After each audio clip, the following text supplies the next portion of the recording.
Welcome to Geetha kitchen. இப்போ நம்ம சப்பாத்திக்கு ஒரு சைடிஷ்க்கு கிரேவி பார்க்கலாம்.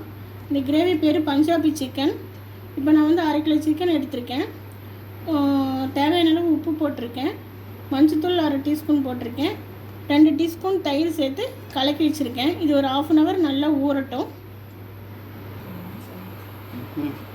இப்போ நம்ம அந்த கிரேவி செய்கிறதுக்கு ஒரு மசாலா ரெடி பண்ணலாம். நான் வடை சட்டியில் 2 டீஸ்பூன் ஆயில் ஊற்றிருக்கேன். ஒரு பிரிஞ்சி இலை போட்டுக்கலாம், 2 பட்டை போட்டுக்கலாம், ஒரு 3 கிராம்பு போட்டுக்கலாம், 2 ஏலக்காய் போட்டுக்கலாம், ஒரு 10 பல் பூண்டு போட்டுக்கலாம், 2 துண்டு இஞ்சி போட்டுக்கலாம்.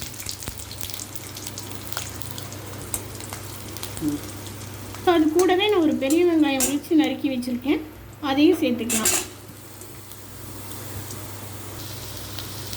அது கூடவே 1/2 டீஸ்பூன் ஜீரகம் சேர்த்துக்கலாம். இப்போ இது நல்லா ப்ரௌனிஷாக வர வரைக்கும் நல்லா வணக்கி எடுத்துக்கலாம். இதை வணக்கி எடுத்து நல்லா நைஸாக அரைச்சிக்கலாம். இப்போ நம்ம வணக்கி வச்ச மசாலாவை நல்லா நைஸாக அரைச்சிக்கிட்டோம். அதை நம்ம சேர்த்துக்கலாம்.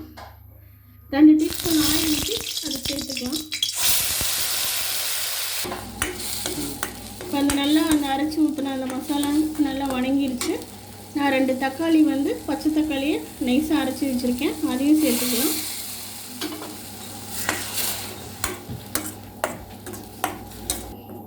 நல்லா சிம்மில் வச்சு நல்லா பச்சை வாசம் போகிற வரைக்கும் நல்லா வணக்கணும். நல்லா 2ம் பச்சை வாசம் போயிடுச்சு. நம்ம தேவையான அளவு வரமிளகாத்தூள் சேர்த்துக்கலாம். நான் 1/2 டீஸ்பூன் சேர்த்துக்கிறேன்.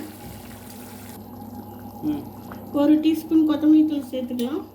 நல்லா கலரி விட்டுக்கலாம். இப்போ நல்லா வணங்கிடுச்சு. இப்போ நம்ம பரட்டி வச்ச சிக்கனை சேர்த்துக்கலாம். இப்போ வந்து நம்ம சிக்கனையும் அதில் கலந்துட்டோம். நல்லா எண்ணெய் திரண்டு வர வரைக்கும் சிம்மில் வச்சு ஒரு தட்டம் போட்டு மூடி வச்சு நல்லா வணக்கி எடுத்துக்கலாம். இப்போ சிக்கன் நல்லா வெந்துருச்சு. நம்ம நல்லா கிளறி விட்டு சிக்கன் நல்லா சாஃப்டாக வெந்துருச்சு. அதுக்கப்புறம் ஒரு 1/2 டீஸ்பூன் கரம் மசாலா சேர்த்துக்கலாம். சேர்த்து அதையும் போட்டு நல்லா கிளறி விட்டு ஒரு 5 மினிட்ஸ் 10 மினிட்ஸ் வச்சு நல்லா கிளறி விட்டு இறக்கிட்டோம்னா சுவையான பஞ்சாபி கிரேவி சிக்கன் ரெடி. சாப்பிட்டு பார்த்துட்டு கமெண்ட்ஸ் பண்ணுங்கள்.